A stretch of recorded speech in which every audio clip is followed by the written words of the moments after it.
What's happening, guys? This is Logan Robinson from NoleGameDay.com. How's everybody doing? Woo! How's Texas everybody A&M doing? Texas A&M gets an interception in the end zone. Oh, I don't think that's how we should start this whatsoever. That's not what we're here to talk about. That's no.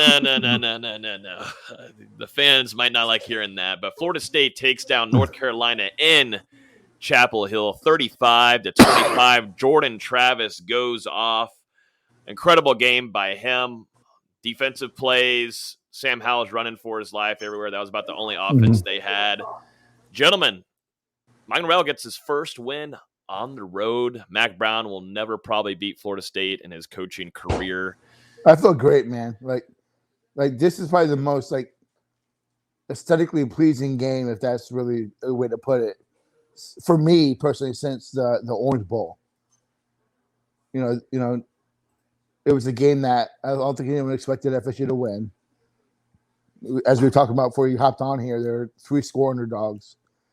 And minus the first, 9 minutes, they dominated that game at certain times. Yeah, they had some stuff to clean up and had some missed tackles and, had some plays here and there that they gave up that they could have stopped. But all in all, man, I think that you're seeing a team that's found an identity on offense for sure. And it's, as much as we all talk about Adam Fuller, his guys are playing hard for him.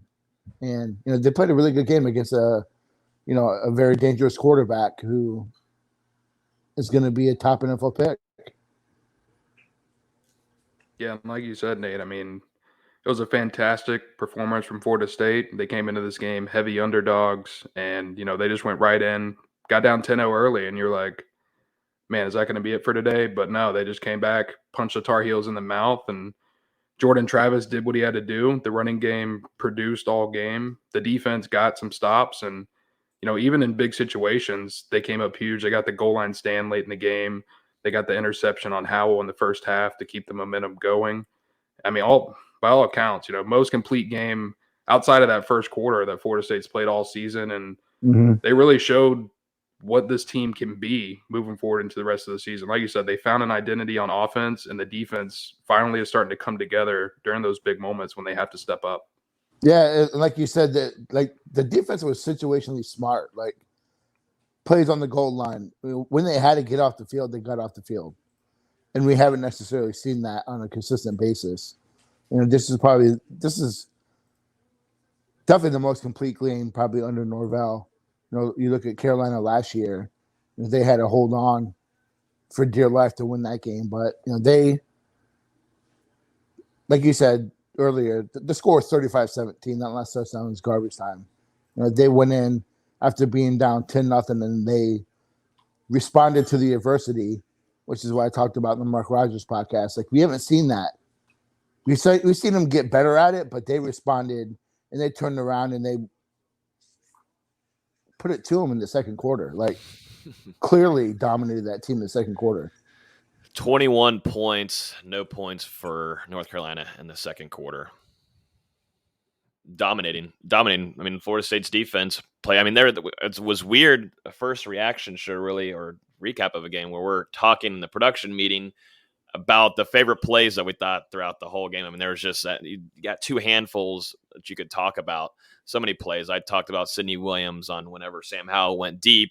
Had a wide receiver there, could have scored 6, but played a fantastic play. And I mean, it was pretty, and at the perfect time to deflect that ball and make it incomplete. But, you look everywhere and everybody's made plays. We talked about it before, talking about Jordan Travis rolling out and getting that first down to the veteran wide receiver, Keyshawn Helton, keeping his feet in there. I mean, Keyshawn's catch.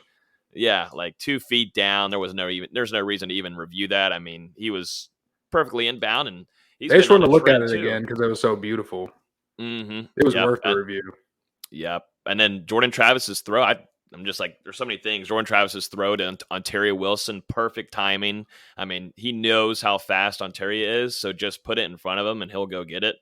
And it was just perfect timing. Those guys have been hitting on a trend lately. And, Jordan Travis talking on the press after the game, the press conference, saying, he's so happy for his offensive line. He said it was rare to see them smiling as much, but he was just so happy to see them smiling because he said they just get so much hate from the outside, and the media talks badly about them, and they've been talking about them badly for years.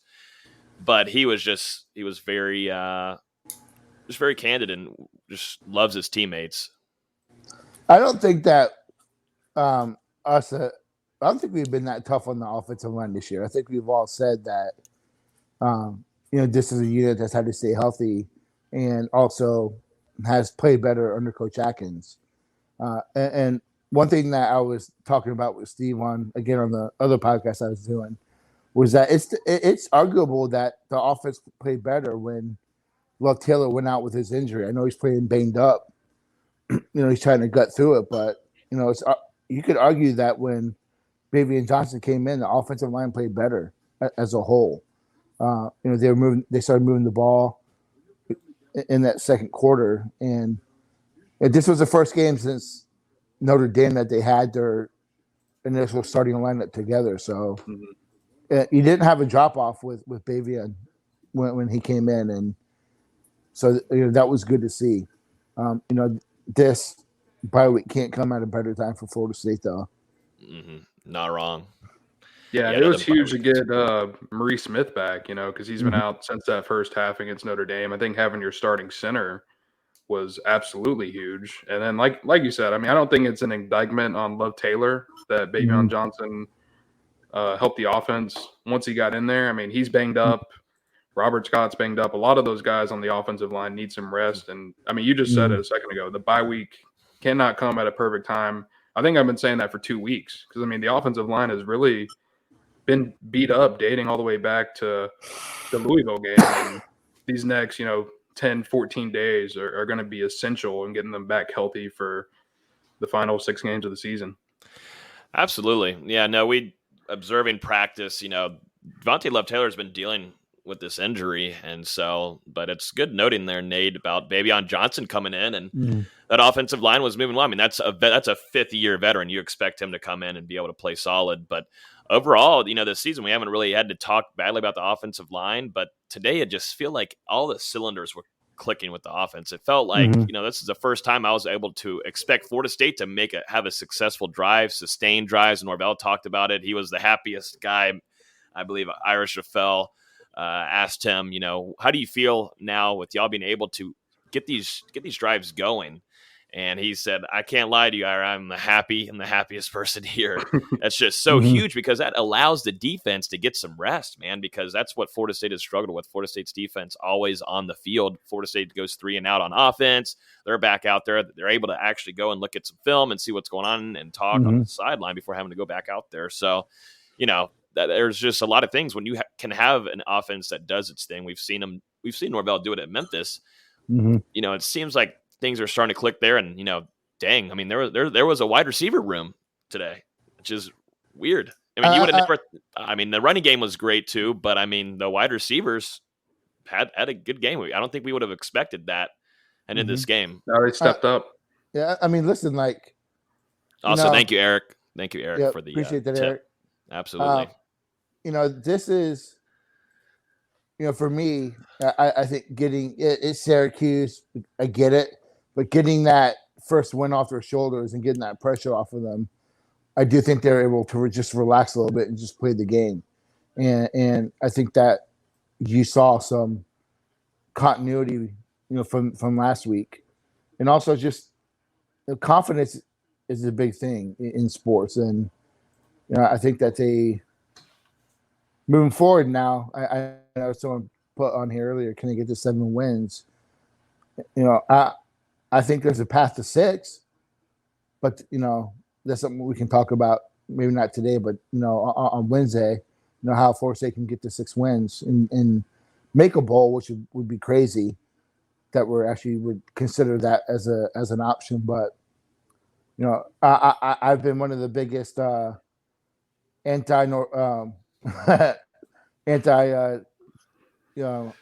your boy Travis, but. You gotta give him his props, man. He plays within the system. The coaches did a really good job of, calling an offense that fits his his game. He's just a gutty, good football player. A quarterback's to be seen, but he's a football player, and the team responds to him.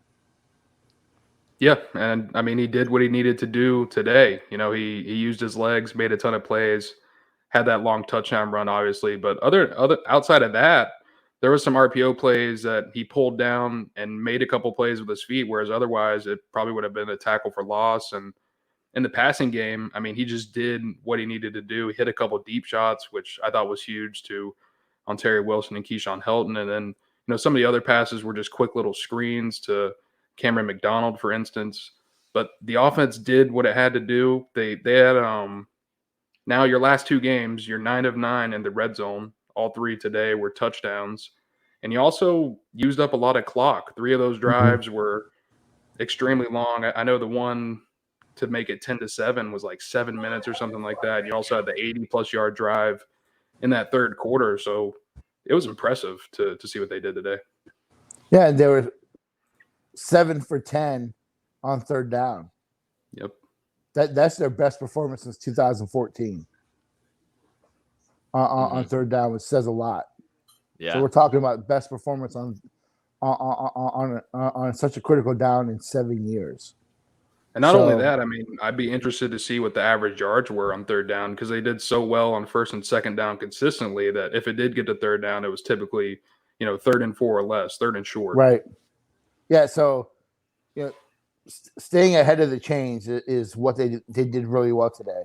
Like, they didn't get in those second, like you said, those down and long distances that they, were kind of forced to be one-dimensional. So they were able to call a larger assortment of plays, and I think that kept Carolina on their heels. Which is a lot to be said. Which shows that this is any team, not just FSU, but if you can consistently stay on the field and stay ahead of and get in third and shorts and second and shorts and all that kind of stuff, you're going to be successful. And we haven't seen that from FSU.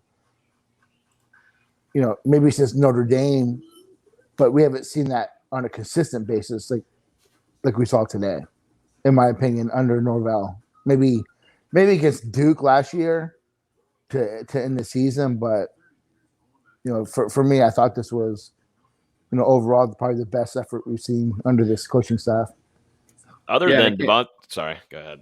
I was gonna say, it can't be understated how big this win is. North Carolina was only 3-2 coming into this game, but Nate, you weren't here on Wednesday. I was talking about how they were a different beast at home. The announcers noted when Sam Howell threw that pick, that was his first interception of the season at home. And North Carolina's offense had just been clicking for whatever reason. They were scoring 52.3 points per game at home.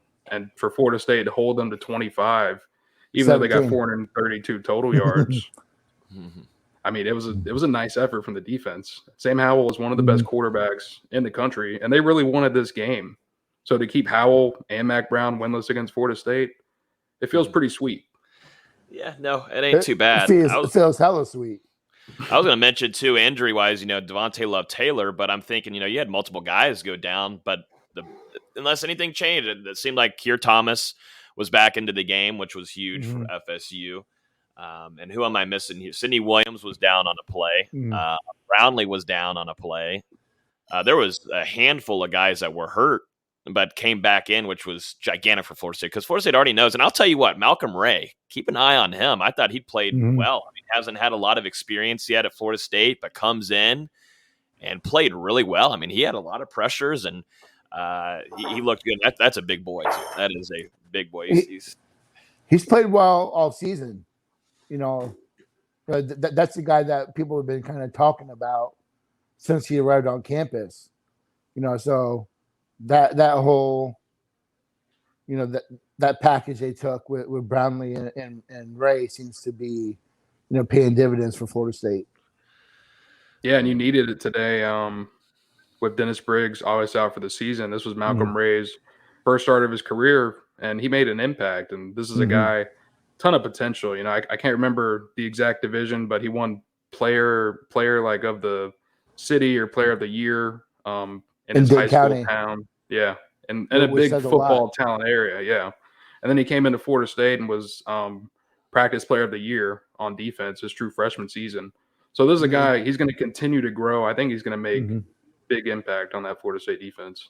And then he got banged up, I think, with the shoulder. So this is his first time, really being healthy and getting his opportunity. He's making it. He's showing that it's depth, and he's also showing that he can contribute. But something you said a few minutes ago, Logan. There's a difference between August, September, 100%, and October, 100%. From this point forward, everyone's going to have dings and bruises and banged up. But Florida State can't really afford those big injuries. So, we're going to see a team that's going to gut it out for the rest of the season. Yep, this big thing right here. I don't remember seeing this in a very long time. This sack column for North Carolina, zero. Nothing. That's what Jordan Travis was talking about in the press conference, that he just no wonder he loves those guys. They kept them clean for the most part. Jordan Travis uses his legs and he makes plays that, get away from the sacks. But I was watching Dylan Gibbons in this game. I know had a false start, but other than that, this guy is running down the field. He's going to the second level to block, and that's something that Norvell was really high on and giving a lot of praise to guys. It's funny how things work, but this week in practice, two biggest things that Norvell was giving praise for was takeaways, number one, and he talked about it on Monday's or Tuesday's presser, how big it is, and they need to have them. They give themselves opportunities, but they just don't get away with the ball. Takeaway was number one, and then number two is guys moving to the second level on the offensive line and moving to the linebacker and creating blocks and for their running backs. And I was watching Dylan Gibbons a lot of this game, and they were doing, there was multiple guys, but Dylan Gibbons had a really solid day moving to that second level, blocking 15, 20, 30 yards down the field. And Norvell also mentioned on the wide receivers room too. Those guys just continue to get better at blocking, and McLean has been great there. And it just goes to show that just helps so much. It helps Jordan Travis whenever he's running, because he's also a running back practically. And then, Corbin and Ward. And let's make it clear, Carolina doesn't have scrubs up front. They in 2 years are going to be super talented, and some of their future's definitely bright there, the way they've recruited. But they don't have scrubs there. So to mention the 0 sacks and the way the offensive line played. You just got to be really happy with the outcome. Yeah, and I think maybe just as important as allowing 0 sacks, you only gave up 2 tackles for loss, and I believe one of them was when Jordan Travis gave himself up, late in the game just to run the clock out, if I'm not mistaken. Florida State was 3 for 3 in the red zone. I know there's a comment on here from Stan on Facebook saying the play calling was amazing. I was watching it with my dad. It was pretty. The one play where Ontario Wilson also had a great grab here, but they had him, they put him in motion off to the side and then ran a beautiful play. The linebackers, the DBs had no idea on UNC side. They had no idea what was going on. And I was calling, I said, they have no idea what to do with Ontario Wilson in motion right now. They have zero clue. And sure enough, Ontario one just makes a beautiful grab. And, that's a 6 points. But Norvell and Dillingham, I think, was by far their prettiest game they've called, and they did that a little bit with UNC last year, but that was still first year. But it just felt it was in all motion tonight. Yeah, and you look at it through the first 4 games, and there wasn't really a lot of consistency on the offense and with the play calling and who was getting touches. But these last 2 games, Florida State has done a really good job of getting the ball to the guys on offense who can make plays. They obviously Jordan Travis is going to be involved a ton, but Treshaun Ward and Jashawn Corbin have gotten a ton of touches.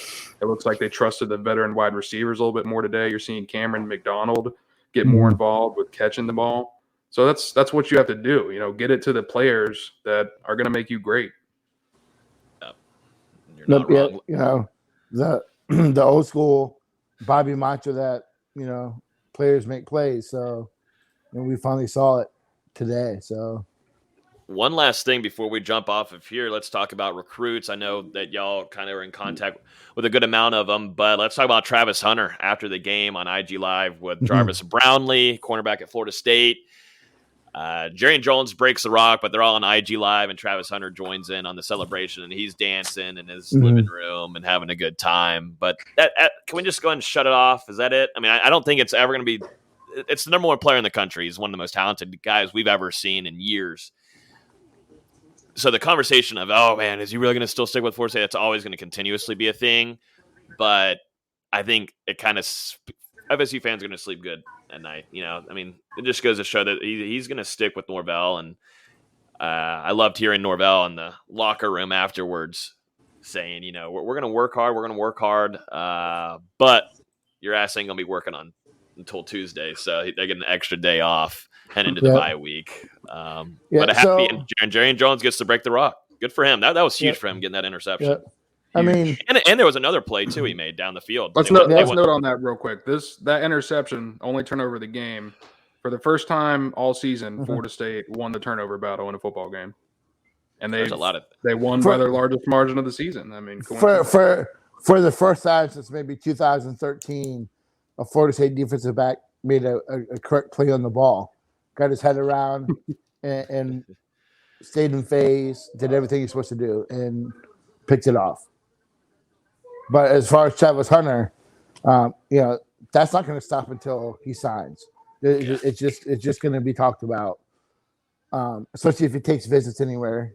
And when you have these schmuck fans on their personal Instagram, just whatever that was earlier this week. But I mean, that kind of gives you an inside look about what that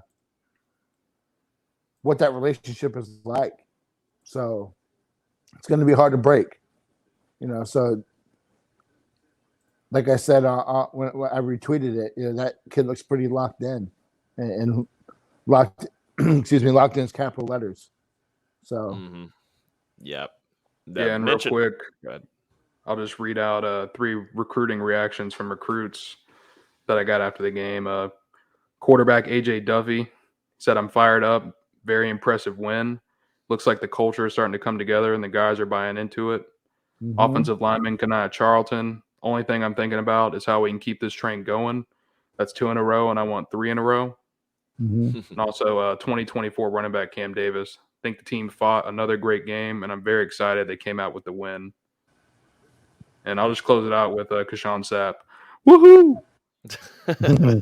Short and sweet. That's all it needs to be. One last question here that I want to jump off of here so we can get into watching some football. We got some boxing going on tonight too. This is from Island Boy. Says, so since Jordan Travis played so well, what happens to Milton? Does he just ride into the sunset? My answer on this is that I think I don't think he's going to try to go play anywhere else. I doubt that. I mean, he almost can't, but I do think he is going to turn and do some coaching. I think that's something that he's talked about on a few ESPN interviews. And he's extremely, extremely smart quarterback. And, that's something. Could it be a pairing? Could he, start his tenure, his coaching tenure with a chance with Norvell? I mean, you never know. It seems like those two click very well. It's good to see him to, being right there supporting Jordan Travis and also being there to celebrate and then put the Powerade on Coach Norvell. But, what do you guys think? I think he's going to go and do some coaching. I think that, Florida State took Mackenzie Milton with a boom or bust. He's never gonna be what he was before. That leg injury was too catastrophic. But the idea of him coming in was to have an experienced quarterback with some true leadership ability. If anything, he's been able to bring that to the team. You watch how he interacts with Jordan Travis on the sidelines. No, I don't think he ups and leaves. I think you need him even if he's your backup, so be it. That makes guys better in practice. So I definitely think that he's a coach in the future, but I think you have to ride with what you have right now and where you're at right now. You can't really switch it up and put him back in there. And, the simple fact is he made it back. So he made it back onto the playing field after, people thought he was going to lose his leg and never walk again. So the fact that he made it back, for me personally, I wanted to see him be successful, but, he could impact others' lives by being a coach. Yeah, and Jordan Travis and Milton have a really, really close relationship. And, as a comment here from Patrick, being a GA under Norvell wouldn't be a bad game plan. I think Norvell's done pretty good with the coaching tree around him that he's built. It might not be a bad idea to stick it around in Tallahassee a little bit longer and start off his tenure there and learn from under Coach Norvell. But you're right, Nate, huge for leadership with just team needs, and seeing last week with guys holding each other accountable, that is huge. And, I know Ward went out of bounds when he didn't really need to near the end of the game, and Jordan Travis coming over here and telling him, hey, man, we can't be doing that. But you're starting to see that. And I keep saying it's huge. This team needs it more than anyone else in the country, just holding each other accountable. And now they get to celebrate. Norvell is going to get his first road win of the season against North Carolina, as Nate just randomly, I think his phone just died, so we just lost Nate. But Florida State gets their first road win of the year. Florida State will go into a bye week, and then they'll be facing Walt Bell and the UMassers. But, gentlemen, any last thoughts? Yeah. Go Noles. 2 straight wins, go into this bye week, get healed up, and get ready for the second half of this season. Yep, give them hell. Exactly. They need it. Yep, they do need it. Jerry Jones said, I wouldn't mind playing a game this upcoming weekend, but then thought, I have a couple of my guys that are hurt, so might need some healing. Might need some rest. But, yeah, I think that's it. We'll be, don't worry, we'll be recording this week on Wednesday at 8:30 p.m. Eastern time. If you're on Facebook, iTunes, Google Play, hit that subscribe button so then you get notified every time we release a new episode. You can follow us on Twitter at Here the Spear. Florida State takes down North Carolina and the Tar Heels, and Sam Howell and his career are going to go 0-2 against Florida State and Mike Norvell. Everybody have a great weekend. Go Steelers. Who's winning the fight? Hold up. Who's winning the fight? Tyson Fury, Wilder.